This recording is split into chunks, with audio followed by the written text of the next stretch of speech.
You know, every single thing you do on your phone, every tap, every stream, it all feels so clean, right? So precise. A perfect world of ones and zeros. But here's the secret, the thing we forget.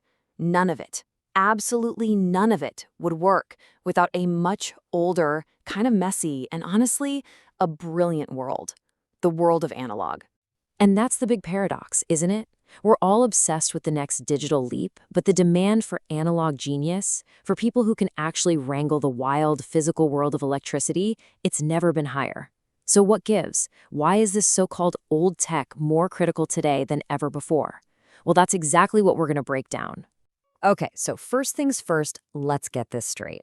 The real world, with light, sound, temperature, it's all analog. It's a continuous, flowing, messy spectrum of information, kind of like a dimmer switch. But our devices, they only speak digital. It's a world of absolute values, on or off, 1 or 0, a light switch. So for your phone to hear your voice or for your Wi-Fi to catch a signal, you need a translator. And that is the non-negotiable job of an analog circuit. It has to grab that messy real-world signal and turn it into clean, structured data that the digital brain can actually understand. So here's our game plan. We'll start with why analog is still such a big deal. Then we'll meet the ultimate building block of everything. We'll see how we make signals stronger and then get into the real art of controlling them. After that, we dive into the insane complexity of the Silicon City plan, and finally, we'll take a look at the nanometer frontier. All right, section 1, why analog still matters. You'd think that as the world gets more digital, the need for analog would kind of fade away, right? Well, what's fascinating is that the exact opposite is happening. The more we push our digital systems to be faster and more connected, the tougher the analog challenges become. And look, this isn't just a hunch. The data is crystal clear. If you look at one of the top circuits conferences in the world, the number of research papers focused on analog design, it's been climbing steadily for decades. This isn't a field that's on its way out. It's accelerating because it's constantly being forced to solve brand new, way harder problems. Section 2, the ultimate building block. So how do they actually build these analog circuits? Well, it all starts with one tiny, revolutionary component. I want you to think of it as the ultimate Lego brick for all of modern electronics. Let's meet the hero of our story, the MOSFET. So what is a MOSFET?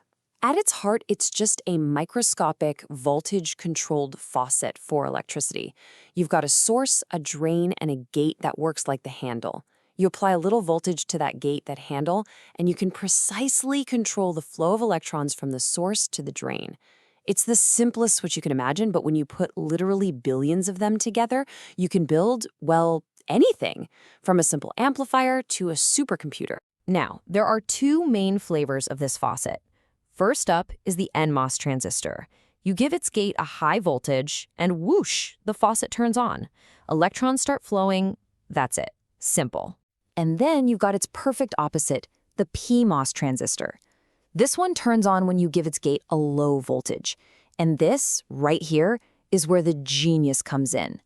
By pairing these two opposite switches, designers created circuits where only one is on at any given moment, which dramatically cuts down on wasted power.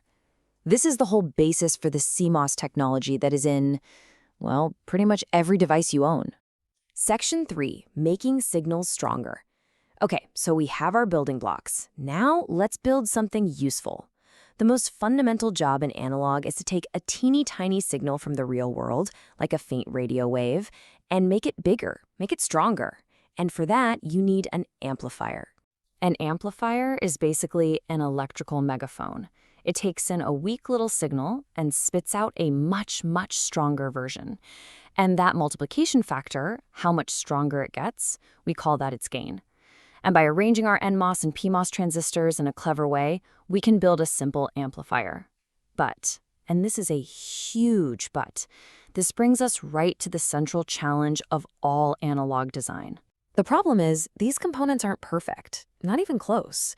Real-world transistors are noisy, their performance changes with the temperature, they get all messed up by tiny random variations from the factory.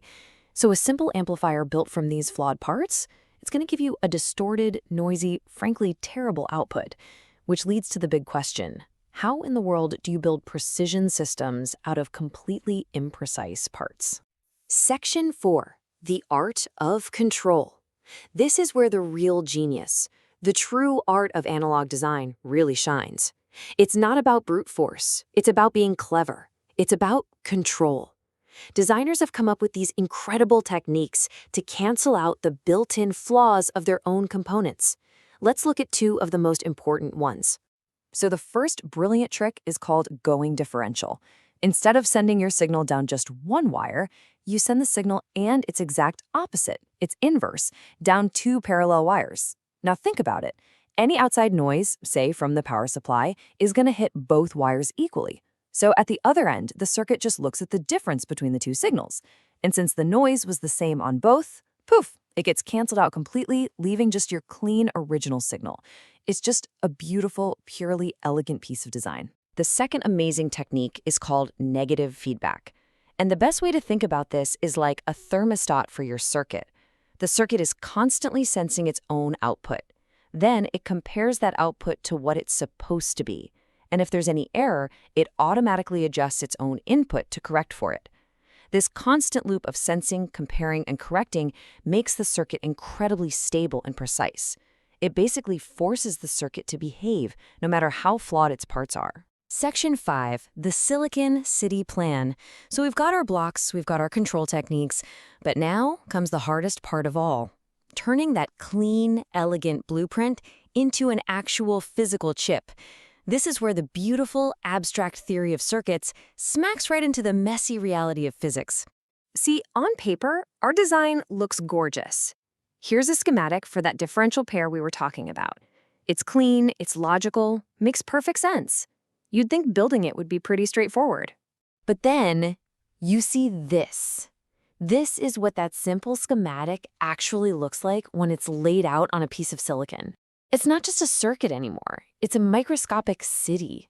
It's an impossibly dense, intricate web where every single line, every shape matters. So why on earth does it have to be so complicated? Well, it's because at these microscopic scales, physics gets really, really personal. For those noise-canceling pairs to work, the two halves have to be perfectly identical. So designers lay them out in these clever, interlocking patterns to average out any tiny manufacturing flaws. They have to route wires like they're managing traffic in a megacity just to stop signals from bleeding into each other. That's called crosstalk. Every single choice is a battle against the fundamental laws of physics. Section 6, the nanometer frontier. And here's the real kicker. This battle against physics, it's only getting more intense. As we shrink these transistors down to scales that are near atomic, the analog problems don't just go away, they get harder. And honestly, they get weirder. The latest version of our Lego brick, the FinFET, is a perfect example. I mean, to keep control over the electron flow in such a tiny space, the transistor couldn't even stay flat anymore. It had to go 3D. The gate now wraps around this vertical fin of silicon. The fundamental building blocks themselves had to become more complex, just to keep working in the shrinking digital world. So, what's the big takeaway here? It's that the entire digital world is built on an analog foundation. And as we demand more and more from our devices, faster speeds, lower power, more connections, we are putting even bigger demands on the hidden genius of analog design. The next great digital leap won't be purely digital. It will be enabled by the unsung and increasingly brilliant world of analog design. Thanks for watching.